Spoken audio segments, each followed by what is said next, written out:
Hello and welcome to the Bhagavatam. Today we're going to witness a battle between good and evil. What else, right? It's the timeless theme that's always been on our movies. It's in our theater. It's in our books. It's everywhere. And it's because that battle exists, whether we like it or not. It has been there since the beginning of time and it exists till today. There will always be people who are righteous, dharmic, as the Vedas would say. And there will be people who will be against dharma, who against the codes of conduct of a society or of religion or whatever we have. And there is even the battle that takes place in our own mind between right and wrong, between doing the right thing and doing the wrong thing. We all struggle with this. So this is universal.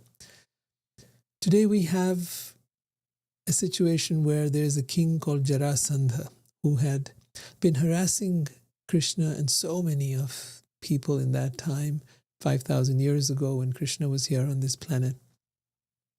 So up till now we've talked about the 17 times he attacked Krishna and was defeated by Krishna. And now we'll come to the next chapter.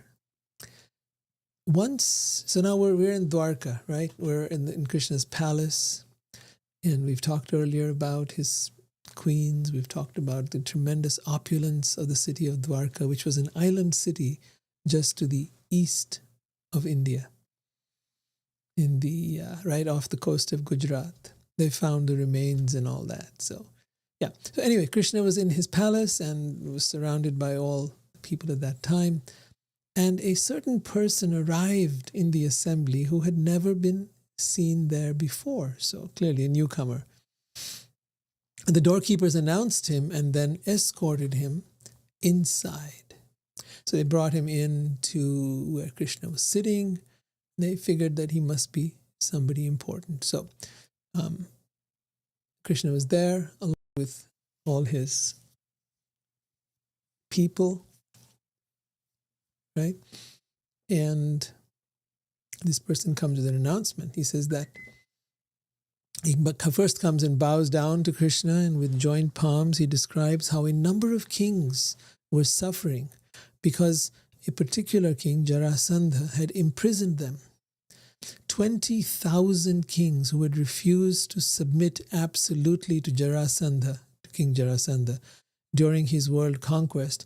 20,000 of them had been forcibly imprisoned in the fortress named Girivraja. The messenger relayed this message, and the message on their behalf. And the kings had said, "O Krishna, Krishna, O immeasurable soul." Wow, that's a pretty interesting statement. Immeasurable soul. We are infinite soul. We are Jiva, Atma. Atman means that which is infinitesimal, so minute that it cannot be seen even with the eyes. In fact, cannot even be seen with any existing microscope that they have today. You cannot see the soul. It is that tiny. It is therefore called infinitesimal.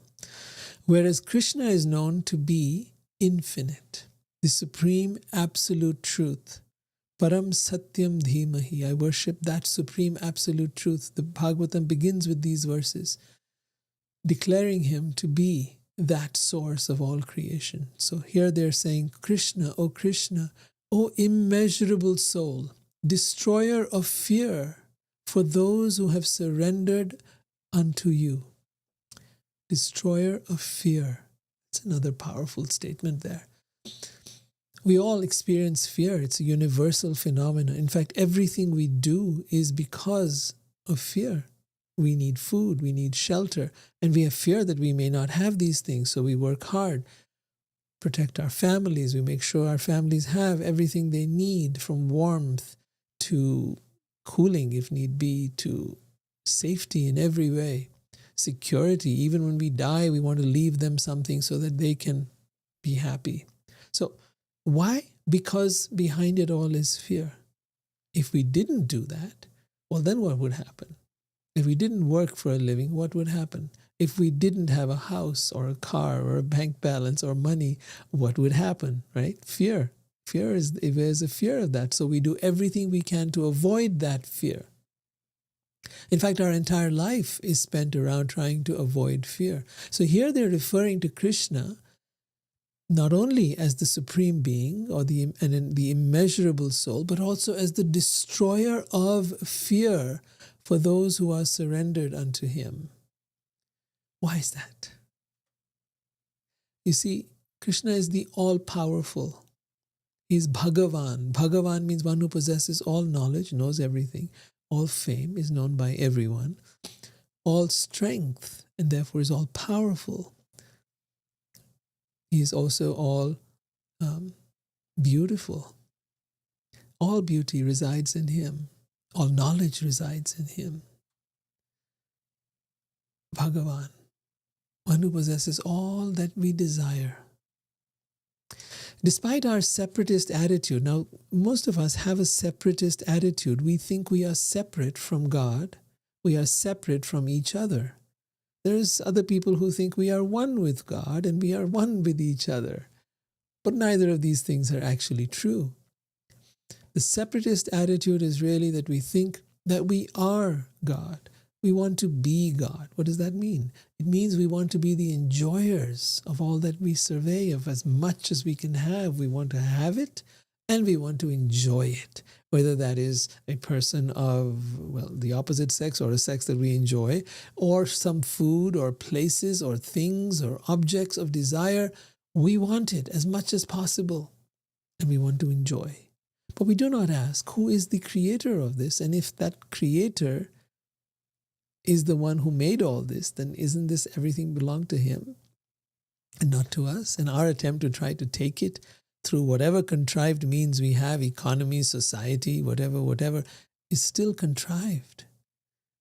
It belongs to God. It was placed here by God, including our body, our mind, everything. So this is the separatist attitude. We think that this is somehow we will take it separately from God. We will take it from the other person. We will take it for ourselves. That never works, because ultimately we die, we leave it all behind. So we're never able to take any of it. We come empty-handed, we leave empty-handed. It's a very simple equation. There's nothing complicated here. We all know this, and yet we strive to accumulate as much as possible. So they say, despite our separatist attitude, we have come to you for shelter out of fear of material existence. And this is really why most people come to God, is out of fear of material existence, because there is suffering in the world. So whether it is that you are a person who wants to merge into the light, you want nirvana, or you want moksha, or you want some form of merging into God, it is to become free of suffering. If you want to go to heaven, to the kingdom of God, if you want to be saved, it is because you want to be free of suffering. So most people come to God out of fear of material existence, out of fear of suffering. They want to not suffer. They want to enjoy. They want to be comfortable. They want to feel good. But the real feeling good is not by having a separatist attitude or out of fear of material existence. It is when we become connected with God. And when we connect with God by surrender, then what happens is automatically we are taken care of. Just as when you water the roots of a plant, the branches and leaves are all taken care of. No separate endeavor is needed. So when we please God, when we satisfy God, when we dedicate our life to God, when we surrender to God, then we are easily and effortlessly able to live and survive and prosper in this world. Not that everybody has to prosper and be a millionaire. That's not the goal of life. People have it all wrong. Yeah. People in this world are always engaged in sinful activities and are thus bewildered about their real duty, which is to worship you.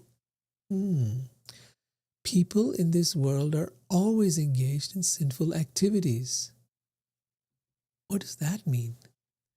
Are we doing sinful activities? No, actually what they're referring to is karmic activities. We're all engaged in karmic activities. Everything you do is karma. Everything, that is the very definition of karma. That is your doing. Your doing is your karma. And every action has a reaction. Let that sink in. Your karma then has a reaction. And that reaction is something that may come about today, tomorrow, in 100 years, or in many lifetimes, after many lifetimes. But your karma will always be there. And that's why we have so much inequality in the world. Not because God is an unfair God, but because we are engaged in various kinds of karma. And because of our karmic activities, we're reaping the fruits at different stages of life. So people in this world are always engaged in karmic activities and are thus bewildered about their real duty, which is to worship you. Why does God want to be worshipped? You might ask. Because that worship purifies us. When we meditate on God, worship is a form of meditation. When we focus our attention on something, that is our meditation. When we focus our attention on our desires, that becomes our meditation. That becomes our worship. We hold in high esteem is our worship. That's worship, right? What we devote ourselves to, that is our worship. So when we devote ourselves to God, when we hold God in high esteem, when we value God, when we think of God with the highest of value and devotion, then that is worship. True worship is not just singing songs. True worship is not just offering something to God. It needs to be done with love and with devotion. And when it is with true love and true devotion, it is true worship. So he says, most people do not realize that their true, real duty is to worship God, to connect with God, right? To love God, to serve God. Why? Because that's what we are. We're not independent. We are We are part of God. Just like my hand is part of my body. We are connected to God, and therefore the hand serves the body. The part serves the whole. And in serving the whole, we serve our bosses in our companies. We serve the president or whoever's in charge of the country, right? We are always serving. We're serving our family. So it's not a bad thing, right? We're serving God because we are part of God. This activity, they say, which is to worship God, would truly bring that person who does so good fortune. And therefore they say, these kings who have been imprisoned, they're the ones who are offering these prayers. They say, we offer our obeisances unto the all-powerful Supreme Lord, who appears as time. Who appears as time. See, we don't see God, but he appears to us in this world as time, and suddenly cuts down one's stubborn hope for a long life in this world. What is that? Is that some act of cruelty on part of God? No. It's a way to show us that no, wake up. This life is not permanent. You are not meant to be here. You are just here for a short while to learn a few things, to experience a few things, and then figure out what the purpose of life is, who you are and who is God, why, and then come back to God. That's it. You don't need to hang on out here. So everything's been orchestrated in such a way to make sure that you don't get too attached to this world, to the stuff of this world, to the people of the world, to this body, to anything. And that you realize that none of it is really yours or none of it is really you. The kings continue, you are the predominating Lord of the universe and have descended into this world with your personal power to protect the saintly and suppress the wicked. We cannot understand how anyone can transgress your law and still continue to enjoy his karma or the fruits of his work. This is another very interesting statement. You'll notice that many people who are wealthy don't seem to be doing good things. They seem to be engaged in bad karma. They seem to be doing horrible things. And yet they seem to be extremely wealthy. So how is this contradiction? Isn't it crazy that somebody could be doing bad things and having great results, why there are so many people who are doing good things and who are good people and who are suffering. You see, the human mind thinks of pleasure as good, fame as good, riches as good. But the soul understands more deeply than the body does.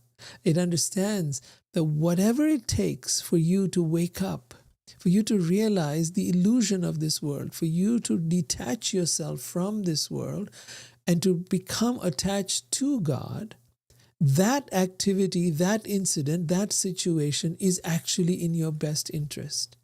But just like a doctor who gives us medicine or sometimes has to operate us, it can be painful.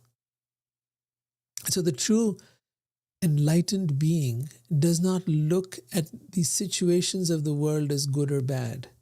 He sees them all the same. He sees that everything that is happening in my best interest. There is no such thing as good karma and bad karma. In fact, having good karma, having wealth, having a beautiful body, having everything that you desire may be the cause of your great downfall, and has been for so many people. That because they had everything, they became carried away by that and became caught up in the illusion and ended up becoming, evil or bad or just lazy or any number of things. Controlling, dominating, power hungry, power grabbing, insensitive, unempathetic, so many things. Not necessary, but it has happened to many. With this corpse-like body, they're saying, which is always full of fear, we bear the burden of the relative happiness of kings. Even the happiness of kings is relative, which is just like a dream. Thus we have rejected the real happiness of the soul, which comes by rendering selfless service to you. Hear their words is so incredibly beautiful. It says this corpse-like body, this body is actually a corpse. As soon as the soul leaves it, it drops dead. It has no life of its own. It's alive only because of the presence of the soul. When the soul entered this body, it began to grow in the womb of the mother. And then it grew and it grew. And that the soul is what gives the energy to the body to be able to function. And then that very soul, when it leaves, the body drops. No one can bring it back to life. So we bear the burden of relative happiness of kings. Our happiness is just like a dream, they say. Thus we have rejected the real happiness of the soul, which comes by rendering selfless service to you. Selfless service. Not that I want something out of it. Not that what will I gain from God. Not what can I get from God. But selfless service.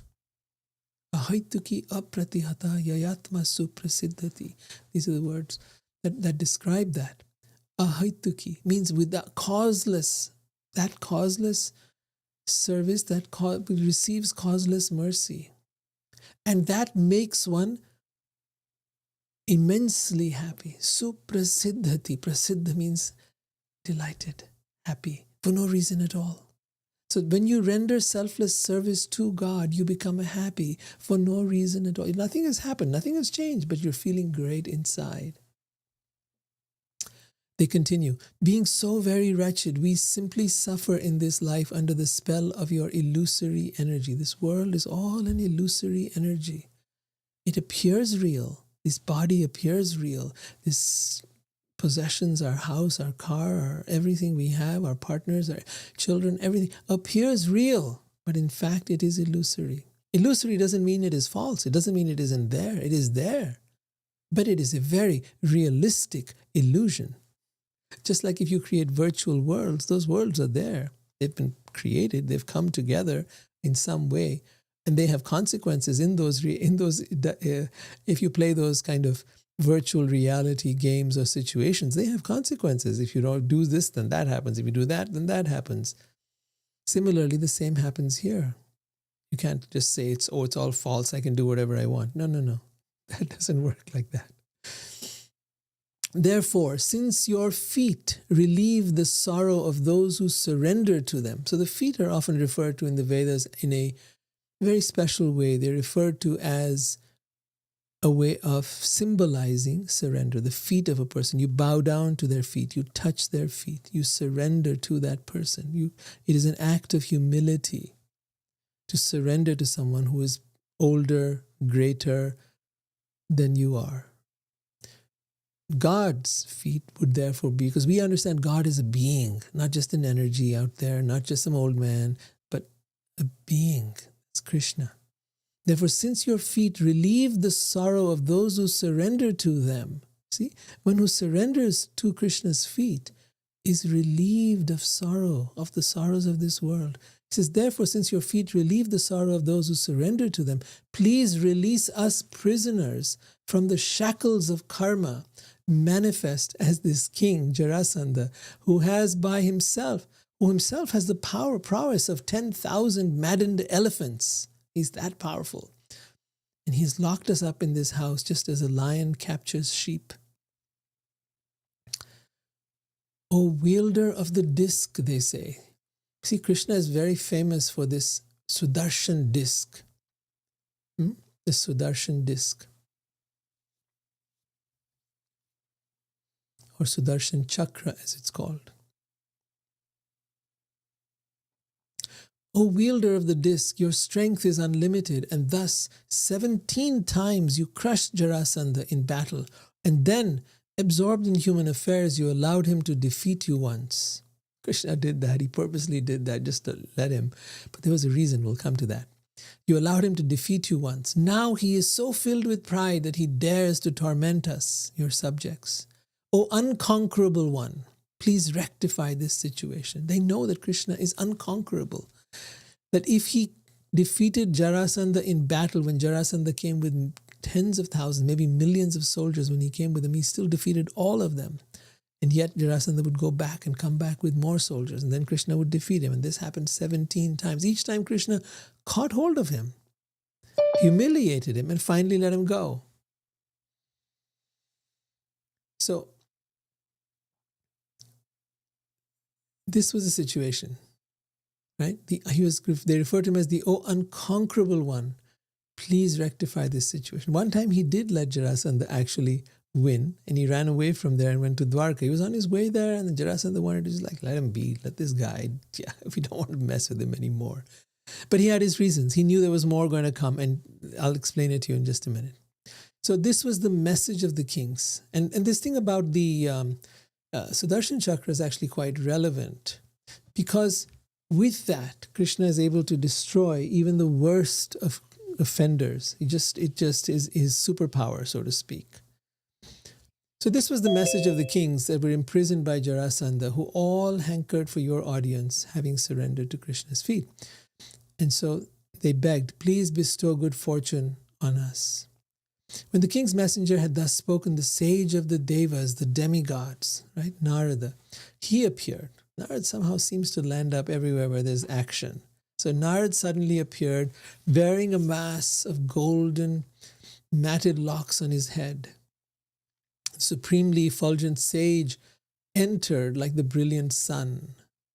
Now Narad Muni is very interesting. When he had come earlier, Krishna had seated him down, he had washed his feet, he had done so many amazing things. Krishna is the worshipable master of even planetary rulers like Brahma and Shiva. Yet as soon as he saw this great sage Narad Muni had arrived, he joyfully stood up from his throne, along with his ministers and secretaries, to receive the great sage and offer his respectful obeisances by bowing his head. He who is the Supreme Lord bows his head to great sages like Narad Muni. This is the credit he gives, and this is how he teaches us that we need to be with saintly people. Those who are devoted to God, to be with them with this same feeling of humility. And he exhibits that himself, even though he is the most powerful of all. So then he offered him a seat, seated down Narad Muni, and after Narad had accepted the seat offered to him, Krishna honored the sage according to scriptural injunctions, which means he would have fed him, he would have made sure that he was taken care of, he would have washed his feet, all of that. And gratifying him with his reverence, spoke the following truthful and pleasing words. Krishna said, "It is certain that today the entire universe has attained freedom from all fear, for that is the influence of such a great personality as you. You who travel at will throughout the worlds. There is nothing unknown to you within God's creation. Therefore, please tell us what our cousins, the Pandavas, intend to do." So Krishna knows there's something afoot. He already knows what's going on, but he wants Narad to talk about it. So here we have Krishna, and Narad says to him, "I have seen many times the insurmountable power of your Maya." Maya is the illusion, the illusory energy of this universe, which makes us believe that we are this body, we are this, these things are ours, this is what's going on. But that's all illusion. So he says, "I've seen many times the insurmountable power of your Maya, O Almighty One, by which you bewilder even the creator of the universe, Brahma.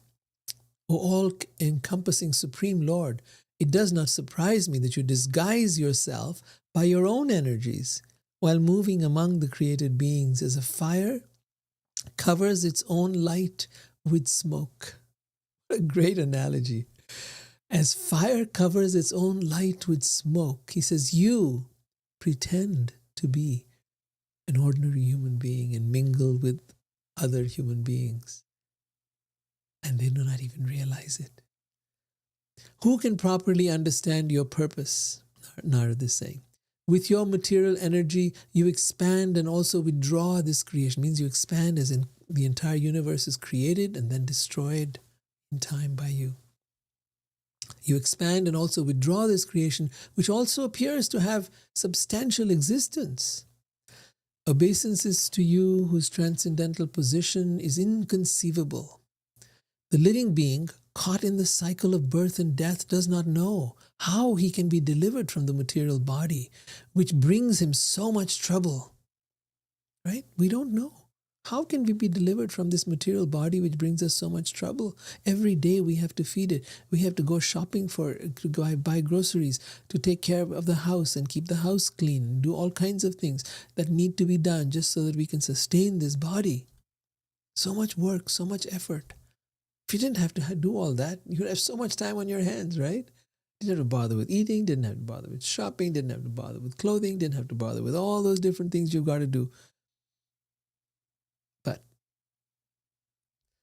the living entity does not know how he can be delivered from the material body which brings him so much trouble. And then, of course, there's old age, there's disease, there's death, there's all kinds of stuff that the body has to go through, hot, cold, tiredness, fatigue, so much. But you, the Supreme Lord, descend to this world in various personal forms. He comes in a personal form and perform your pastimes. You illumine the soul's path with the blazing torch of your fame. Therefore I surrender unto you. Nonetheless, O Supreme Truth, playing the part of a human being, I shall tell you what your devotee, King Yudhishthir, the son of your father's sister, intends to do. So right now he's talking about the Pandavas, 5 brothers, 5 Pandavas, the sons of Pandu, of whom we're going to be talking about Yudhishthir, the eldest.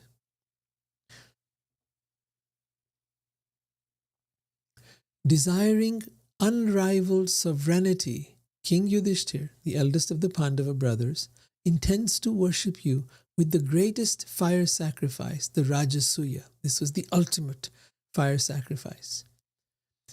And fire sacrifices, yagyas, were done as part of an offering to the devas. In this, a person would declare his supremacy as the supreme leader of the world. Exalted devas and demigods and glorious kings eager to see you will all come to that best of sacrifices. Even outcasts are purified by hearing and chanting your glories and meditating upon you, the absolute truth. What then to speak of those who see and touch you? Meaning whoever comes in touch with Krishna is purified. Whoever meditates on him, whoever chants his glories, that is to say, when you hear about things like this, whoever hears these narratives about Krishna becomes purified. Why do we talk about all this? Because you become purified. What does it mean to become purified? It means that the anarthas, the impurities in your heart, the evil desires, the materialistic thoughts, the feelings of ego, all of that becomes purified. The egoic illusions of I am this and I am that, all that begins to become purified. And gradually we develop a softness of the heart. We develop more compassion, more kindness, more love. Only then do we become ready to come to the kingdom of God, as we become purified. So he's saying that just by hearing and chanting your glories, by meditating upon you, the absolute truth, one becomes purified. What to say of those who see and touch you in person? You are the symbol of everything auspicious. You, meaning you, Krishna, are the symbol of everything auspicious. Auspicious means that which is good, that which is wonderful. You are the symbol of everything that is auspicious and good. Your transcendental name and fame is spread like a canopy all over the universe, including the higher, middle, and lower planetary systems. So you might say, oh, no, not everybody worships Krishna. Gosh, it's not spread everywhere. No. The truth is, whether you call Krishna by any name, you call him Christ, you call him Muhammad, you call him whatever name you call, your intention is to call on that supreme being. And it is he who hears your prayers. And that supreme being, one of his most dear and special names is Krishna, the all-attractive one.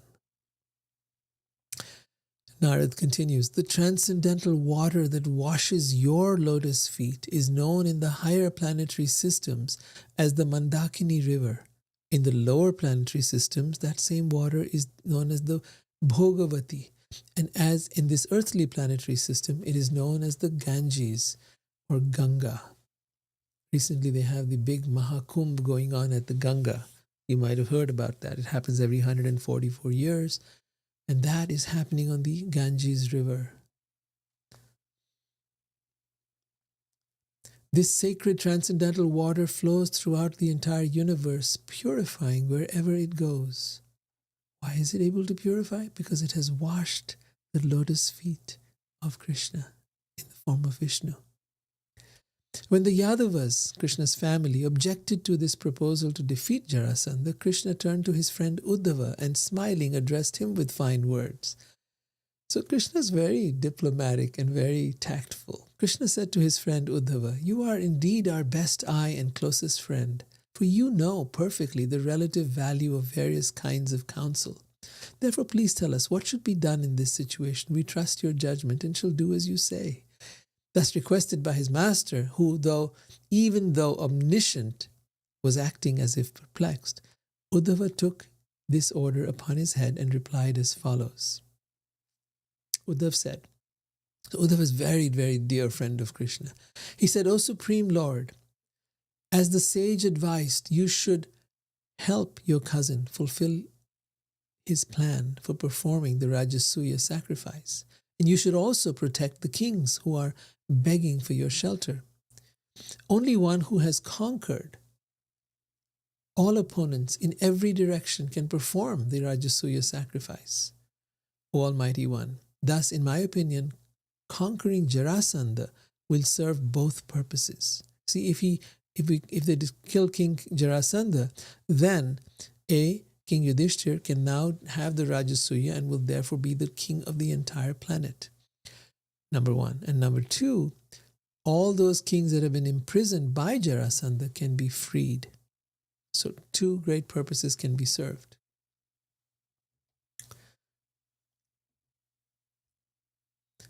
When Kansa was killed, so let's go back a little in time. The great King Kans had imprisoned Krishna's parents, birth parents, Vasudeva and Devaki, and ultimately Krishna had killed the king and freed his parents from the jail where they had been kept for, I think it would be 17 to 18 years in my rough estimation. So when Kansa was killed, his two queens, Asti and Prapti, went to the home of their father. So their father was King Jarasandha of Magad, and told him all about how they had become widows. When Jarasandha, their father, heard how Kans had been killed by Krishna, he became angry. He made 17 attempts to kill Krishna, and each time his massive armies were destroyed, and he was sent back home defeated and humiliated. One may ask, why did Krishna not kill Jarasandha? Krishna had descended to the earth to destroy the asuras, the evil people on this planet, to rid the earth of all the evil that was there. And since Jarasandha was enthusiastic to fight him, he would bring all of them to Krishna's front door. Thus, it was more efficient to keep King Jarasandha alive and busy. But now things were about to change. So Uddhava, Krishna's friend, was advising. He says, by this decision there will be great gain for us, and you will save the kings that Jarasandha has imprisoned. Thus, Govinda, that's another of Krishna's names, you will be glorified. The invincible King Jarasandha is as strong as 10,000 elephants. That's a way of describing how strong somebody is. Indeed, other powerful warriors cannot defeat him. Only Bhima is equal to him in strength. So if you remember, we talked earlier about the Pandavas, the 5 brothers, right? They were now ruling in a place called Indraprastha. This is their wife Draupadi with them. And King Yudhishthir was the eldest. So he was the one who was now king in Indraprastha. And the middle brother was Arjun, the one whom Krishna had spoken to, the Bhagavad Gita. And Bhim was the second eldest. So Bhim was a very, very powerful warrior. So what they're saying is only Bhim is equal to Jarasandha in strength. And only Bhim can kill him. Uddhav says, he will be defeated in a match of single chariots, not when he is with his 100 military divisions. Jarasandha had huge armies. So he's saying, no, not when he's with his armies, but if you get him one-on-one, he can be defeated. Now, Jarasandha is so devoted to Brahminical culture, so he was very respectful to the priests and all the Brahmins. He's so devoted to Brahminical culture that he never refuses requests from Brahmins. Bhim should go to him disguised as a Brahmin and beg charity. Thus he will obtain single combat with Jarasandha, and in your presence Bhim will no doubt kill him. Even Brahma and Shiva act only as your instruments in cosmic creation and annihilation, which are ultimately done by you, who are the Supreme Lord. In your invisible aspect is time. In their homes, the godly wives of the imprisoned kings sing of your noble deeds and about how you will kill their husband's enemy and deliver them. Right? The gopis also sing of your glories, Krishna's friends from Vrindavan. They talk about how you killed the enemy of the elephant king. This is when Vishnu came and saved the elephant Gajendra from the mouth of the crocodile. And you also killed the enemy of Sita as Ram, killing Ravana. And you also killed the enemy of your own parents as well, in Kansa. So also do the sages who have obtained your shelter glorify you, as do we ourselves. O Krishna, the killing of Jarasandha, which is certainly a reaction of his past sins, will bring immense benefit. Indeed, it will make possible the sacrificial ceremony, the Rajasuya, that you desire. Narad, Muni, the Yaduda elders, and Krishna all welcomed Uddhav's proposal, which was entirely auspicious and infallible. The Almighty Personality of Godhead, Krishna, the son of Devaki, begged his superiors, Balaram. So this is etiquette. He begged his elder brother Balaram and King Ugrasena, the king that is Krishna's maternal grandfather, the father of Devaki and Kams, his mother and her, the evil king who Krishna had killed, Kams. He begged their permission to leave. Then he arranged for his servants, wives, and children to prepare for departure. As Krishna mounted his chariot, which had been brought by his driver,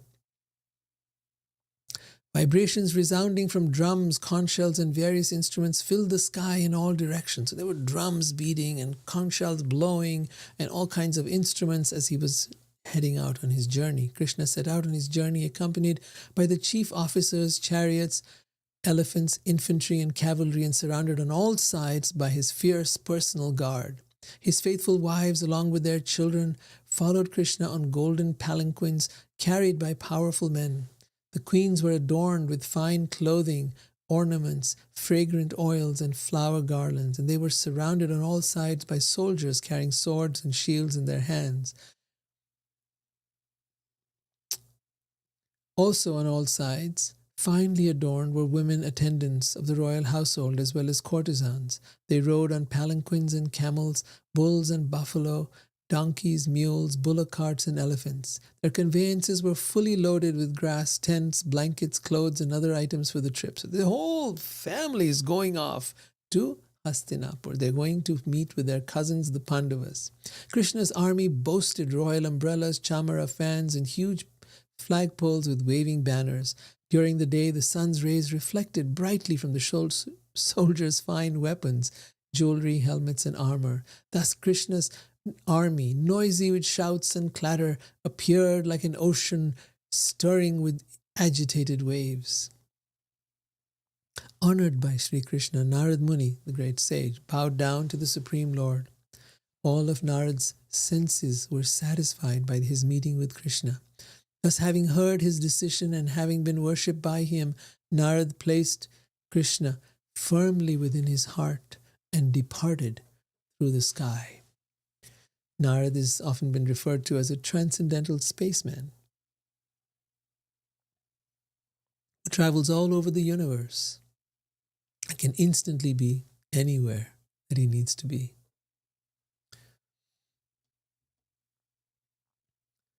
With pleasing words, Krishna addressed the messenger who had come, delivered the message from the kings. He says, "My dear messenger, I wish all good fortune to you. I shall arrange for the killing of King Jarasandha. Do not fear." Thus addressed, the messenger departed and accurately relayed Krishna's message to the kings. Eager for freedom, they waited expectantly for their meeting with Sri Krishna. As Krishna traveled with his entourage, they crossed rivers and past mountains. So they're going from Dwarka, which is an island off the coast of Gujarat, and they're going all the way up to Hastinapur, which is New Delhi today. That's a few hundred miles. They crossed rivers and passed mountains, cities, villages, cow pastures, and quarries. Finally, they came to Indraprastha, which is the actual kingdom where the Pandavas were. Hastinapur was now taken over by the Duryodhana and Dhritarashtra. So the eldest of the Pandavas, King Yudhishthir, was delighted to hear that the Supreme Lord, whom human beings rarely see, had now arrived.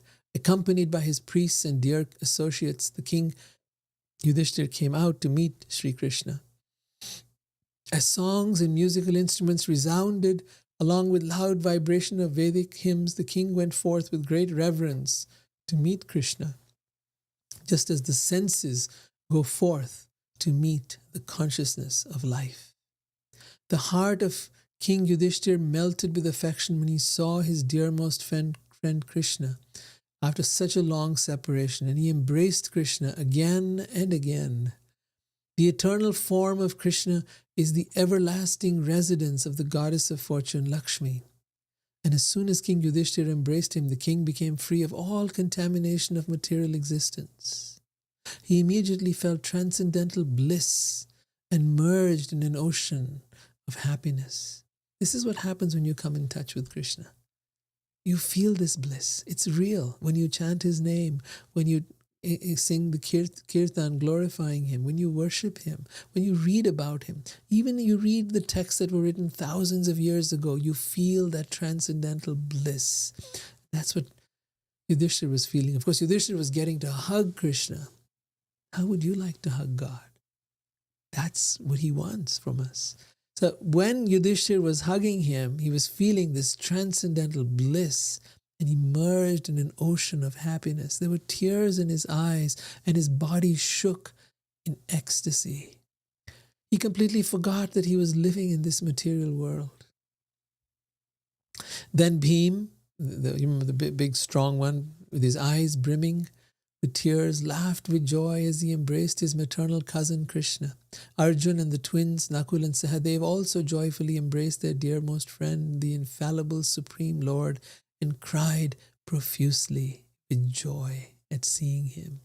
After Arjun had embraced him once more and Nakul and Sahadev had offered him their obeisances, these are all the brothers, Krishna bowed down to the Brahmins, the priests, and the elders present, thus properly honoring the respectable members of the Kuru, Srinjaya, and Kaikaya clans. Singers, poets, jesters, and Brahmins all glorified the Supreme Lotus-eyed Supreme Godhead. Some reciting prayers, some dancing and singing, as drums, conch shell, veenas, and various instruments resounded. Thus, surrounded by his well-wishing relatives and praised on all sides, Krishna, the crest jewel of the justly renowned, entered the decorated city, Indraprastha. The roads of Indraprastha were sprinkled with perfumed water. For those who think that we were just hunter-gatherers back then, pay attention. They're talking of very advanced civilizations, and this would be around 5000 BC. Some say 5,000 years ago, so 3000 BC. Others who have studied astrology place it at around 5000 BCE, which is 7,000 years ago.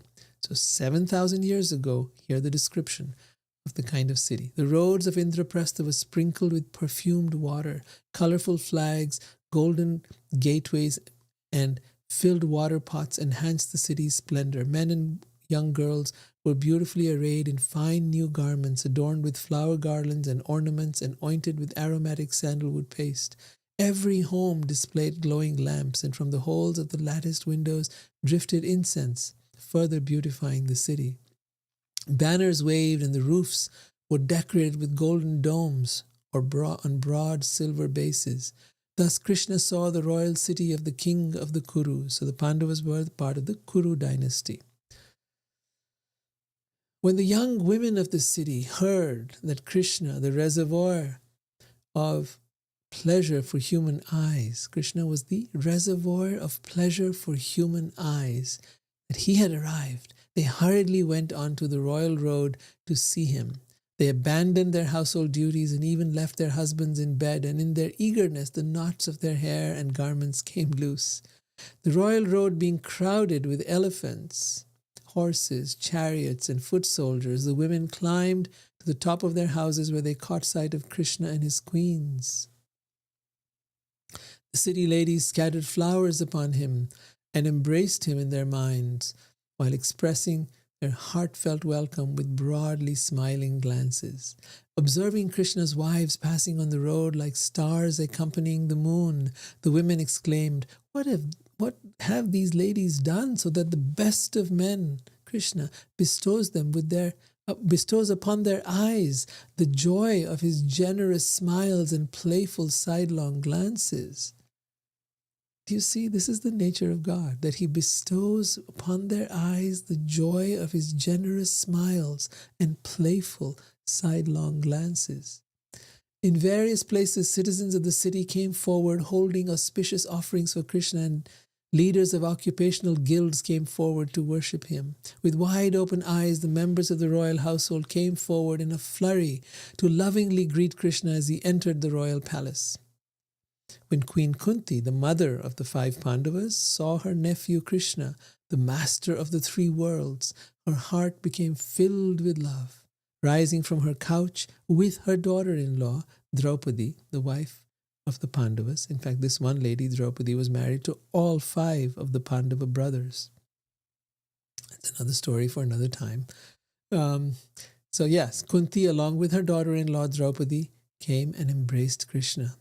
King Yudhishthir, the eldest Pandava, respectfully brought Krishna, the supreme god of gods, to his personal quarters. The king was so overcome with joy that he could not remember all the rituals of worship. Krishna bowed down to his aunt and to the wives of his elders, and then Draupadi and Krishna's sister Subhadra bowed down to him. It's all about who's the elder and, offering respect in a certain way, the etiquette.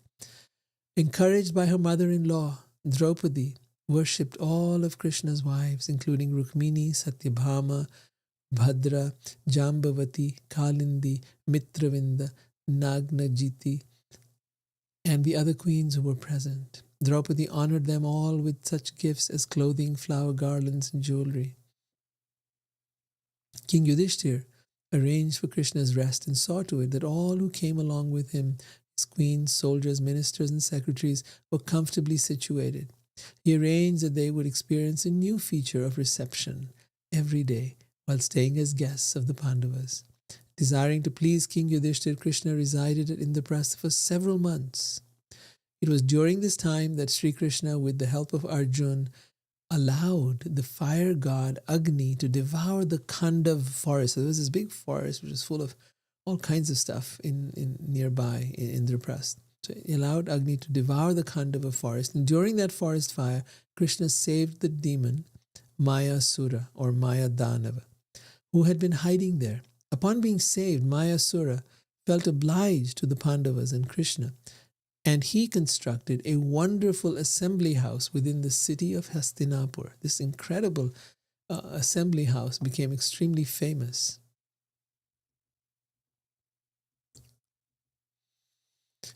Even till today, you will see the remains of Indraprastha. This has been found and excavated. And in the old ancient times, it was a grand city. During his stay, Krishna also enjoyed strolling here and there. He used to drive on chariots along with Arjuna, and many warriors and soldiers would follow them.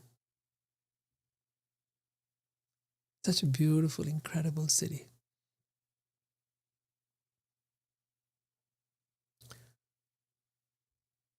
One day, as King Yudhishthir sat in his royal assembly surrounded by eminent sages, Brahmins, Kshatriyas, and Vaishyas, and all his brothers, spiritual masters, family, elders, blood relations, in-laws, and friends, he addressed Krishna as everyone listened.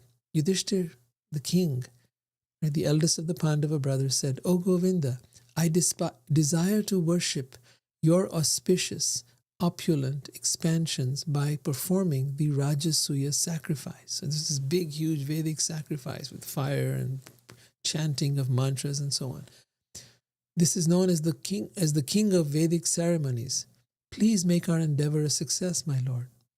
Purified persons who constantly serve, meditate upon, and glorify your feet, which destroy everything inauspicious, are sure to obtain freedom from material existence. O lotus-naveled one, even if they desire something in this world, they obtain it, whereas others who do not take shelter of you are never satisfied. This is a powerful statement. Listen carefully. People who have everything in the world are never satisfied. Haven't you noticed that? I have. I've often wondered, why is it? They've got billions of dollars, yet they want more and more and more. They're never satisfied. They'll keep on taking more from the shareholders, keep on charging huge amounts of money from the public who don't have it. They will not pay their employees well, just so that they can have more and more and more. They're never satisfied. Their greed is never quenched. But he says here that one who has taken shelter of Krishna's feet, one who has surrendered to him, easily feels satisfied and does not hanker for more and does not want anything in this world. Even if they desire something in this world, they obtain it with no struggle, with no effort. Whereas others who do not take shelter of you are never satisfied. Therefore, O Lord of Lords, let the people of this world see the power of devotional service rendered to your lotus feet. Please show them, O Almighty One, the position of those Kurus and Srinjayas who worship you, that is, Yudhishthira and his family, and the position of those who do not. Within your mind, there can be no such differentiation. He's now pointing out the qualities of a highly evolved being, and Krishna is, of course, the highest. Within your mind, there can be no such differentiation as this one is mine and that is another's, because you are the supreme absolute truth, the soul of all beings, always equipoised and enjoying transcendental happiness within yourself. Just like the heavenly desire tree, Kalpavriksha, you bless all who properly worship you, granting their desired fruits in proportion to the service they rendered you. There is nothing wrong in this. Then Krishna, the Supreme Personality of Godhead, said, "Your decision is perfect, O king, and thus your noble fame will spread to all the worlds. Indeed, for the great sages, the forefathers and demigods, for our well-wishing friends, and indeed for all living beings, the performance of this king of Vedic sacrifices is desirable. First, you need to conquer all kings, bring the earth under your control, and collect all the required paraphernalia. Then execute this great sacrifice. These brothers of yours, O king, have taken birth as partial expansions of the devas, of the demigods, ruling various planets, and you are so self-controlled that you have conquered even me, who am unconquerable for those who cannot control their senses." So Krishna is saying that one who cannot control his senses or her senses can never attain God. You have to conquer these senses. The mind and the senses need to be conquered. Otherwise, they become our masters. They control us. Our senses want us food, give me pleasure, give me sex, give me this, give me that. Our senses, they want what they see and what they hear, lovely sounds, lovely things to look at, lovely things to taste. But by controlling our senses and our mind, because through our senses then we can control our mind. You have to control your mind, and to do that is not easy. But by controlling your senses, you will be able to control your mind. Try fasting and you'll see for yourself. Your senses will go crazy. Oh man, I want some food inside. They're going to be, hankering. But if you have learned to conquer your mind, you will have to learn it. Because you decided to fast that day, then you will have to learn how to conquer your mind. And there are many more things to be done, especially meditation practices. So one who has learned to conquer their mind can ultimately also conquer God. But one who has not been able to conquer their mind and senses will be led by them in all different directions and never quite focus on God. That focus comes by conquering the mind and senses. No one in this world, Yudhishthir says, not even a demigod, or to speak of an earthly king, can defeat my devotee. Now Krishna is speaking actually. He says, no one in this world, even a demigod, Deva, what to speak of an earthly king, can defeat my devotee. No one can defeat my devotee. He says that in the Bhagavad Gita as well. My devotee will never perish, Krishna says. So, can defeat my devotee with his strength, beauty, fame, or riches. Upon hearing these words sung by the Supreme Lord, King Yudhishthir became joyful and his face blossomed like a lotus.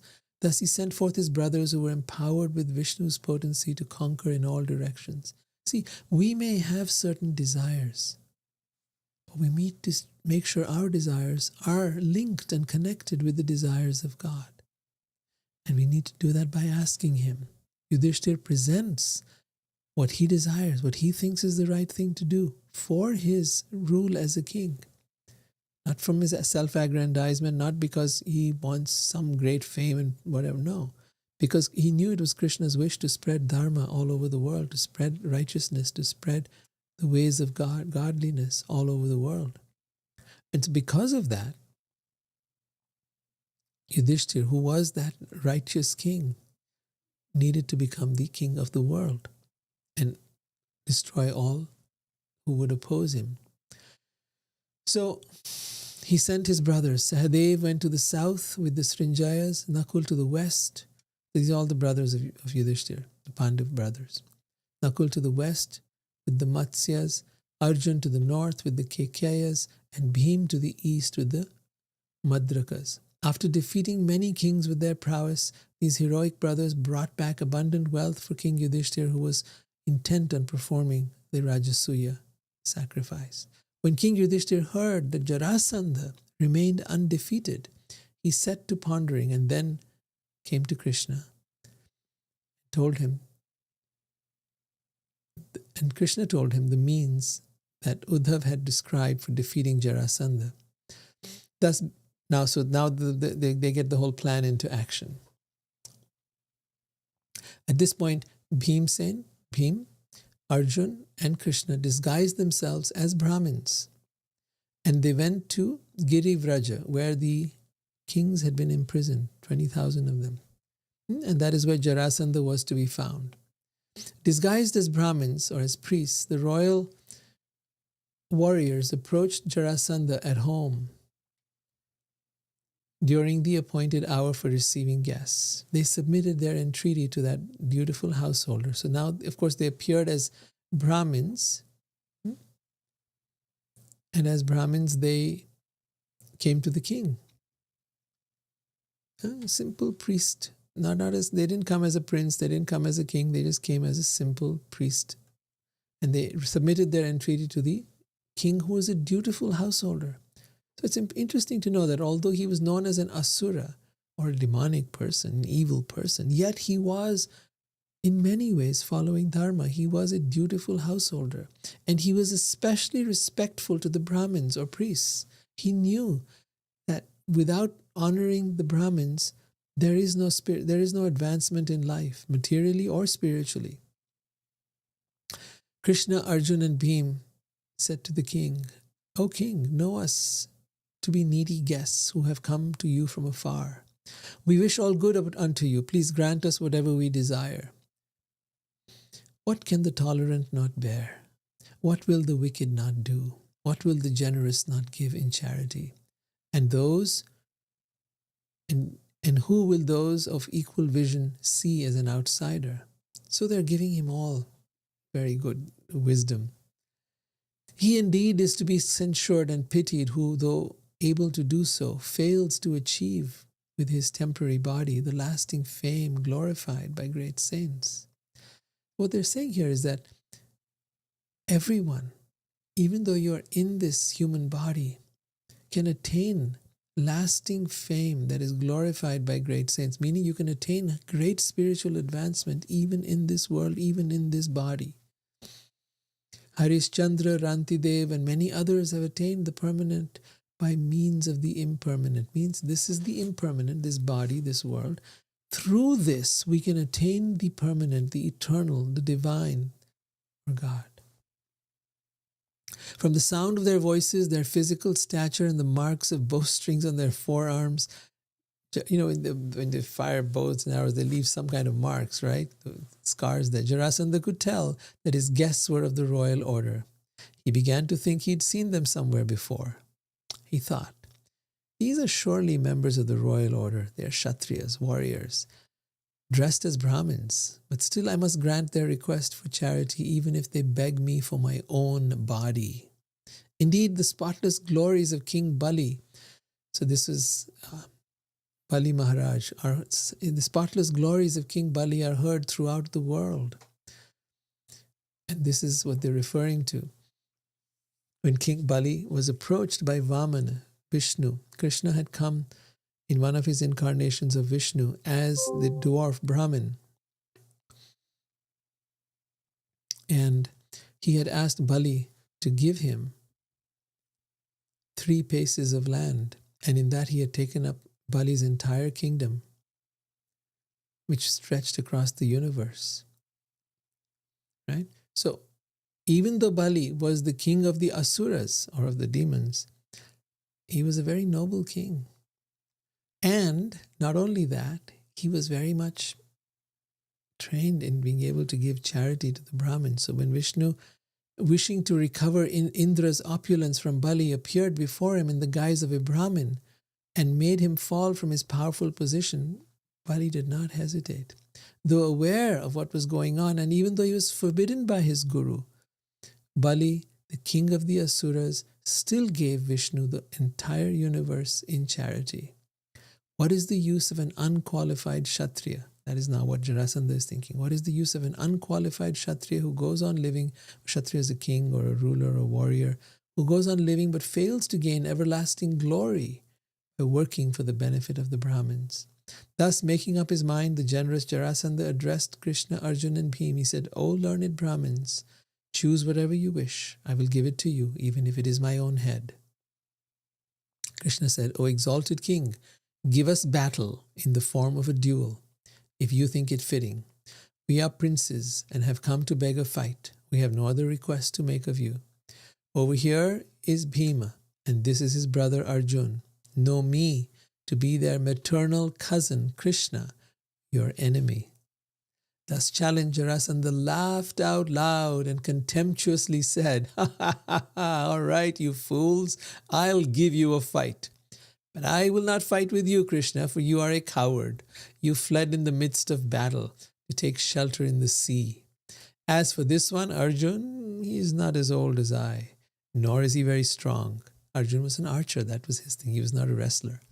"Since he is no match for me, he should not be the contender. Bhim, however, is as strong as I am." Yeah, so you recognize Bhim's power and strength. And having said this, Jarasandha offered Bhim a huge club, took up another himself, and went outside the city. The two heroes thus began battling each other on the level fighting grounds outside the city. Maddened with the fury of combat, they struck each other with their lightning bolt-like clubs. As they skillfully circled left and right, like actors dancing on a stage, the fight presented a magnificent spectacle. When Jarasandha and Bhimsen's clubs loudly collided, the sound was like the impact of the huge tusks of two fighting elephants or the crash of a thunderbolt in a flashing electrical storm. They swung their clubs at each other with such speed and force such that the clubs struck their shoulders, hips, feet, hands, thighs, and collarbones. The weapons were crushed and broken like branches of trees which two enraged elephants furiously attack each other. Their clubs thus ruined these great heroes, angrily pummeled each other with their iron-hard fists. As they slapped each other, the sound resembled harsh thunderclaps. And as they fought, this contest between opponents of equal training, strength, and stamina reached no conclusion. They were equally powerful. And so they kept on fighting without any let-up. Krishna knew the secret of his enemy Jarasandha's birth and death, and what it would take to kill him. And also how he had been given life by the demoness Jara. Considering all this, Krishna imparted his special power to Bhim. Having determined how to kill the enemy, that Lord of infallible vision, Krishna, made a sign to Bhima by tearing in half a small branch of a tree. So Bhim, understanding this sign, mighty Bhim, the best of fighters, seized his opponent by the feet and threw him to the ground. Bhim pressed down on one leg with his foot while grabbing Jarasandha's other legs in his hands. And just as a great elephant might break the branch of a tree, Bhim tore Jarasandha apart from the anus upward. The king's subjects then saw him lying in two separate pieces, each with a single leg, thigh, testicle, hip, shoulder, arm, eye, eyebrow, and ear, and each half of a back and chest. In other words, Bhim just literally ripped him in half. With the death of Jarasandha, a great cry of lamentation arose in the city, while Arjuna and Krishna congratulated Bhim by embracing him. The immeasurable supreme personality of Godhead, the sustainer and benefactor of all living beings, coronated Jarasandha's son, Sahadev, as the new ruler of the Magadhs. The Supreme Lord then freed all the kings Jarasandha had imprisoned. With that, we end today's narrative. I'd like to know your thoughts. What did you think of this? Do you realize the deeper implication and how God is always there for us, always protecting us, always destroying that which is evil and protecting those who are righteous, those who are his devotees, those who are his loved ones? That is the core message that Krishna is delivering to us through this entire story. For those of you that are here, thank you so much for your presence. I'm very grateful to you. For those of you that are listening later on, please write down your comments if you've got any thoughts, any impressions, anything you'd like to share. I'd love to hear your feelings. Yeah? All right. I'm here every Tuesday at 6 p.m. Pacific time, 9 p.m. Eastern. And if you're in India, then it'll be on Wednesday morning at 7:30 a.m. I look forward to seeing you next week. Hare Krishna.